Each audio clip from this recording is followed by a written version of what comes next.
गुनहगार तो वो है हमारी, हमें उस पर केस करना चाहिए।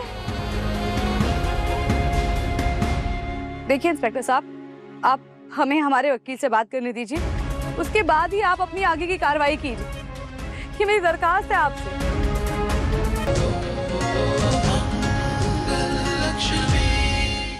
सौम्या, इन लोगों को क्यों बुलाया तुमने? ये तुम्हारी क्या नई चाल है? क्या करना चाहती हो तुम हमारे साथ? हाँ? मैं तो तुम्हारी चाल समझ ही रही हूँ। हमें भटका कर बहू पर दबाव डालोगी। हमने कहा छोड़ो हमें। पागल हो गई हो क्या?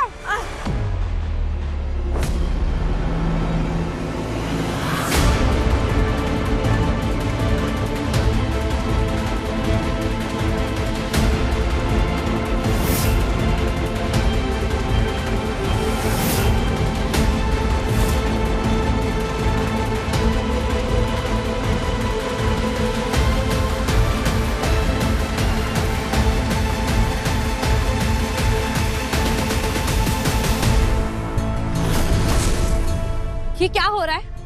कर क्या रहे हैं आप लोग यहाँ?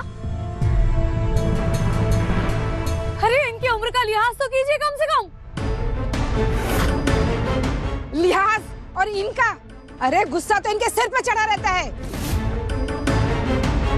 पता नहीं घर में बहू के साथ कैसे सुलूक करती होगी। हमने कुछ नहीं किया है, इस सौम्या ने हमें फंसाया है।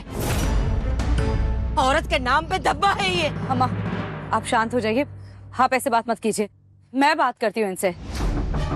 बेटा तुम इन्हें समझाओ, ये लोग हम पर गलत इल्जाम लगा रहे हैं। नहीं, देख रहे हैं आप लोग कितने गुस्से है ये। ऐसे ही दिन भर ये दोनों खरी खोटी सुनाते रहते हैं मुझे।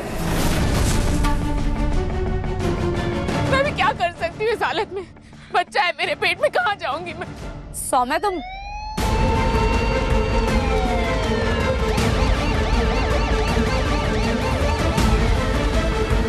इंस्पेक्टर साहब, ये औरत सास है सौम्या की और हमने इसकी कंप्लेन करवाई थी। हमने खुद अपनी आंखों से देखा इसे अपनी प्रेग्नेंट बहू पर जुल्म करते हुए। ये देखिए कितनी बेरहमी से मारते हैं ये दोनों बुढ़ा बुढ़ी अपनी बहू को। ये झूठ है इंस्पेक्टर साहब। नहीं, हमने कुछ नहीं किया।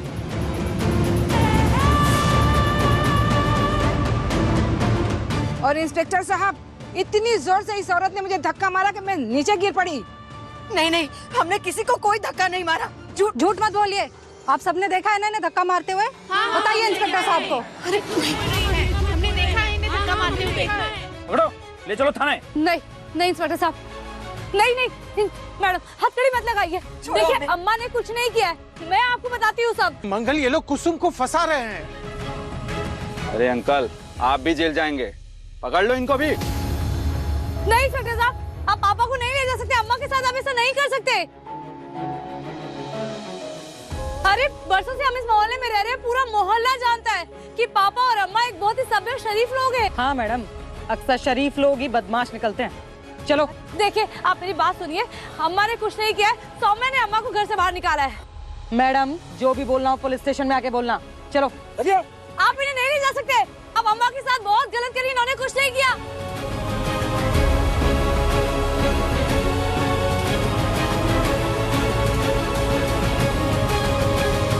तुम गलत कर रही हो सौम्या, बहुत पछताओगी।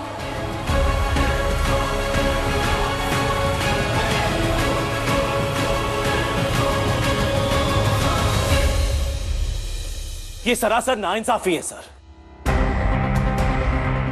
आप मेरे बुजुर्ग माँ बाप को ऐसे अरेस्ट कैसे कर सकते हैं? इन्होंने कुछ नहीं किया है सर। ये सारे कंप्लेन, एफआईआर, ये सब बेसलेस है। प्लीज इन्हें छोड़ दीजिए। तुम हमें कानून सिखाओगे? डोमेस्टिक वायलेंस का केस है, इतनी आसानी से बेल नहीं मिलेगा। ये तुम्हारी दूसरी बीवी ने कंप्लेन करवाई है ना इनके खिलाफ? पहली बीवी भी इनके जुल्म से डरकर छोड़कर भागी होगी, क्यों? नहीं इंस्पेक्टर साहब, ऐसा नहीं है, मैं हूँ इनकी पहली पत्नी। दूसरी पत्नी ने कंप्लेन किया है और पहली पत्नी को दबाव देकर यहाँ लेके आए और थाने में गवाही देने के लिए। देखिए, हमारे पर्सनल लाइफ के बारे में आप प्लीज कुछ मत बोलिए। एक तो औरत पर हाथ उठाते हो, ऊपर से हमारे ही थाने में आके हमें ही कानून सिखा रहे हो। तुम्हें भी डाल दे तुम्हारे माँ बाप के साथ अंदर। नहीं मैडम, अम्मा और पापा ने ऐसा कुछ नहीं किया है सौम्या के साथ। इनकी तबीयत भी ठीक नहीं है। अगर इनकी तबीयत को कुछ हो गया ना इंस्पेक्टर साहब, तो इसकी जिम्मेदारी आपकी होगी। और अभी तो इनका जुर्म भी साबित नहीं हुआ है। आप ऐसे सीधे सीधे अरेस्ट नहीं कर सकते हैं। अरे कम से कम आप इनकी उम्र का लिहाज तो कीजिए, इंसानियत के नाते ही सही। ये इंसान नहीं, हैवान है ये लोग। देखिए इंस्पेक्टर साहब, मैं जानती हूँ कि कुछ औरतें सच में घरेलू हिंसा का शिकार होती हैं और उन्हें नहीं सहना चाहिए किसी का जुर्म। उन्हें पुलिस में कंप्लेंट करवानी ही चाहिए। मैं खुद ऐसी औरतों का साथ देती हूँ। लेकिन यहाँ अम्मा ने सौम्या के साथ ऐसा कुछ भी नहीं किया है। इन्होंने कोई गलत बर्ताव नहीं किया उनके साथ, बल्कि ये तो उसका पूरा ध्यान रखती थी। मैं खुद 15 साल इनकी बहू रही हूँ। इन्होंने अपनी बेटी बनाकर रखा है मुझे पूरे सम्मान के साथ। मेरी शादी टूटने के बाद भी इन्होंने मुझसे वैसे ही प्यार रखा जैसे मुझसे पहले करती थी। सास के नाम पर इन्हें एक बुरी औरत मत समझिए। सास भी माँ होती है। और मेरी अम्मा तो एक गर्भवती महिला के ऊपर हाथ उठा ही नहीं सकती। इंस्पेक्टर साहब, आप सौम्या के बारे में तो पता कीजिए। उसने गैर कानूनी तरीके से इनका मकान अपने नाम पर करवा लिया और इन्हें इनके ही घर से बाहर निकाल दिया। और अब इन पर एक झूठा केस बनाकर इन्हें जेल के अंदर डलवाना चाहती है। गुनहगार तो वो है हमारी, हमें उस पर केस करना चाहिए। देखिए इंस्पेक्टर साहब, आप हमें हमारे वकील से बात करने दीजिए। उसके बाद ही आप अपनी आगे की कार्रवाई कीजिए। ये मेरी दरखास्त है आपसे।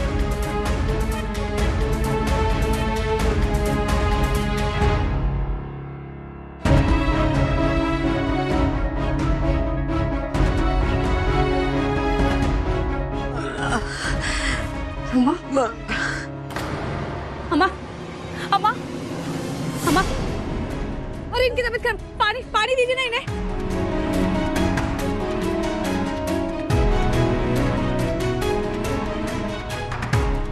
शुक्रिया अम्मा, पानी पीजिए, अच्छा लगेगा आपको। Sir please, I am requesting you. मेरे पेरेंट्स ने सौम्या के साथ ऐसा कुछ नहीं किया है सर। प्लीज उन्हें घर जाने दीजिए। I am begging you sir, please. देखिए, उनके खिलाफ तो कंप्लेंट हुई है। अभी उन्हें पुलिस कस्टडी में ही रहना होगा। चाहे तो आप अपने लॉयर से बात कर लीजिए। 6 बजे से पहले बेल हो गई तो ठीक है, वरना आज वैसे भी इम्पॉसिबल है। आज शुक्रवार है। आप चाहें तो उनके खिलाफ जो कंप्लेंट है, आप कोशिश कीजिए कि हट जाए। अपनी दूसरी पत्नी से बात कीजिए। अगर वो कंप्लेंट वापस ले लेंगी तो मैं आपके माँ बाप को छोड़ दूंगा, नहीं तो सोमवार तक लॉकअप में रहना पड़ेगा।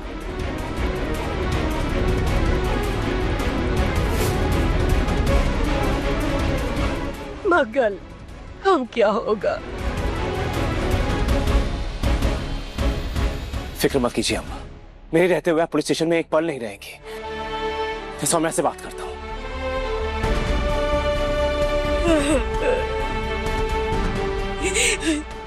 तुम्हें तो पता है सौम्या कैसी है। वो किसी के भी कहने पे कंप्लेंट वापस नहीं लेगी। अब्बा, आप संभालिए खुद को, चिंता मत कीजिए। मैं अभी वकील से बात करती हूँ, कोई ना कोई हल जरूर निकल जाएगा। मैं करती हूँ फोन।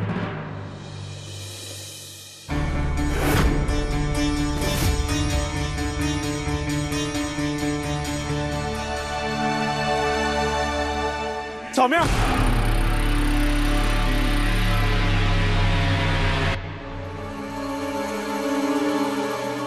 नहीं आपको समझती क्या हो तुम सौम्या?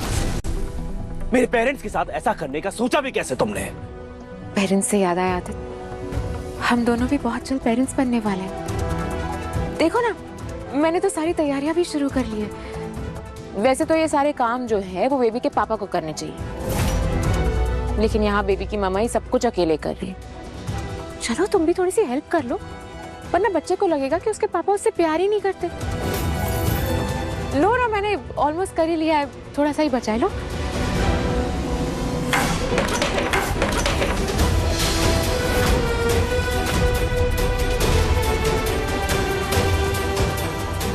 आदित्य, बेबी ने किक किया। हमारी बेबी ने किक की आदत। देखो कितना एक्साइटेड हो गया तुम्हें देख के। आई थिंक उसने ऑलरेडी डिसाइड कर लिया कि उसके पापा उसके फेवरेट हैं। ये किक आदत देखो ना, तुम भी देखो। मैं अपना ड्रामा बंद कर और अभी के अभी अपनी ये कंप्लेंट मेरे पेरेंट्स के खिलाफ वापस लो। जितना गिरा हुआ मैं तुम्हें समझता था ना, उससे कहीं ज्यादा गिरी हुई निकली तुम। महिला मंडल वालों को बुलाया तुमने, मेरे पेरेंट्स को, माता पिता को जेल भिजवाया। How dare you Saumya. मैंने किसी को नहीं बुलाया आदित्य। अम्मा आई थी यहाँ मेरे पास, वो मुझ पे चिल्ला रही थी, मिसबिहेव कर रही थी मेरे साथ। किसी ने देख लिया होगा कि एक अकेली प्रेग्नेंट औरत के साथ अन्याय हो रहा है, इसलिए उन्होंने महिला मंडल को बुलाया होगा। फिर वो औरतें यहाँ आई और उन्होंने पुलिस को बुलाया। मैंने पुलिस को फोन नहीं किया आदित्य। आदित्य सुनो ना, मैंने तुम्हारी उस नर्स को भी ना भगा दिया है। मुझे यहाँ कोई नहीं चाहिए, बस बेबी के पापा चाहिए। सिर्फ तुम आदित्य, सिर्फ तुम। हाँ, तुम्हें तो पता है ना आदित्य, तुम्हें पाने के लिए मैंने क्या क्या किया है। तो फिर तुम सोच भी कैसे सकते हो कि मैं तुम्हें अपने आप से दूर होने दूंगी? हाँ, दूर तो मैं जा चुका हूं सौम्या, और मर भी जाऊंगा ना तो भी लौट कर दोबारा तुम्हारे पास कभी नहीं आऊंगा। तो ठीक है, फिर मैं भी अम्मा और पापा के खिलाफ की हुई कंप्लेन को वापस नहीं लूंगी। जितनी उम्र बची है ना उनकी, जेल में सड़ेंगे दोनों, वहीं मरेंगे। सौम्या,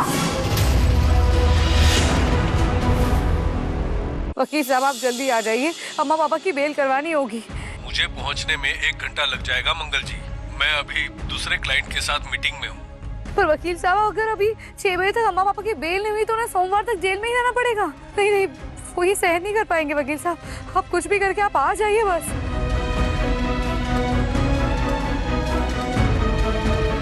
मुझे लगता है मुझे इंस्पेक्टर से बात करनी होगी।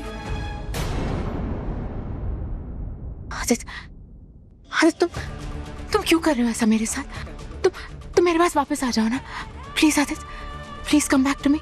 देखो हम दोनों एक परफेक्ट कपल है ना, अब हम एक परफेक्ट फैमिली भी बन जाएंगे। प्लीज मेरे पास वापस आ जाओ आदित्य। इस न्यू ईयर पे मुझे ये गिफ्ट दे दो, फिर देखना मैं ना कंप्लेन वापस ले लूंगी। प्लीज आदित्य मेरे पास आ जाओ। You know I really love you ना आदित्य। तुम्हें तो पता है मैं तुमसे कितना प्यार करती हूँ। मैं जो भी करती हूँ बस तुम्हारे लिए ही करती हूँ, तो तुम मुझे इतना टफ टाइम क्यों देते हो? प्लीज वापस आ जाओ मेरे पास आदित्य, प्लीज।